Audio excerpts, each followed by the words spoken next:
साल 2025 महाकुंभ से देश भर में चर्चाओं में आई social media influencer Harsha Richhariya ने अब एक हैरान कर देने वाला फैसला लिया है। धर्म की राह पर चलने का संकल्प लेने वाली हर्षा ने खुले तौर पर अब इस रास्ते को खत्म करने का फैसला लिया। हर्षा रिछारिया ने पिछले लंबे वक्त से विरोध झेला और इसको लेकर के उन्होंने बताया कि मानसिक दबाव और चरित्र हनन की वजह से अब वो धर्म का रास्ता छोड़ रही हैं।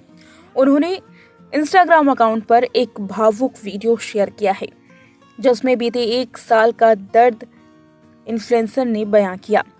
वीडियो में हर्षा कह रही हैं, प्रयागराज महाकुंभ 2025 से शुरू हुई ये कहानी अब खत्म हो रही है, या फिर यूं कहें कि खत्म होने को है। इस साल मैंने बहुत विरोध झेला। उन्होंने बताया कि मुझे उम्मीद थी कि महाकुंभ के बाद ये विरोध थम जाएगा, लेकिन ऐसा नहीं हुआ। धर्म के रास्ते पर आगे बढ़ने की हर कोशिश पर उन्हें रोका गया। हर्षा रिछारिया ने साफ शब्दों में कहा कि उन्होंने कोई गलत या गैर कानूनी काम नहीं किया है। उन्होंने कहा कि मैं चोरी नहीं कर रही थी, कोई अपराध नहीं कर रही थी, मैं सिर्फ धर्म की राह पर चलने की कोशिश कर रही थी, लेकिन हर कदम पर विरोध किया गया। हर्षा रिछारिया का कहना है कि धार्मिक जीवन अपनाने की वजह से उन्हें लगातार निशाना बनाया गया, जिससे उनका मनोबल टूट चुका है। हर्षा रिछारिया ने वीडियो में ये भी खुलासा किया कि कुछ लोग उनकी धर्म में बाधा बन रहे हैं। हर्षा रिछारिया ने कहा कि लोग कहते हैं कि मैंने महाकुंभ के नाम पर करोड़ों कमाए, लेकिन सच्चाई ये है कि आज भी मैं उधारी में हूँ। उन्होंने बताया कि धर्म की राह अपनाने से पहले वो एक एंकर थी, अच्छा पैसा कमा रही थी, जीवन से संतुष्ट थी, लेकिन इस रास्ते पर आने के बाद न सिर्फ करियर छूटा, बल्कि साथ देने वाला भी कोई नहीं बचा है। हर्षा रिछारिया ने समाज की मानसिकता पर भी सवाल उठाए हैं।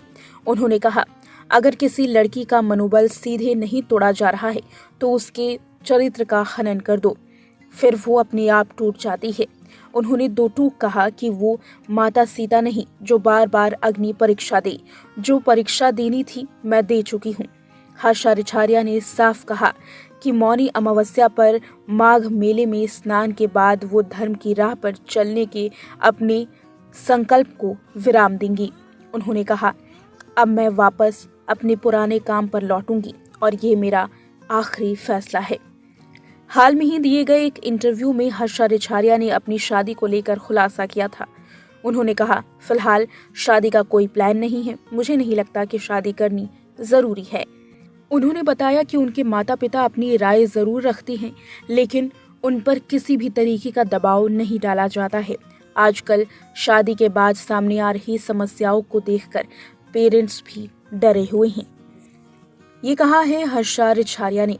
हर्षा रिछारिया के इस फैसले के सामने आने के बाद भी उनकी जबरदस्त ट्रोलिंग की जा रही है।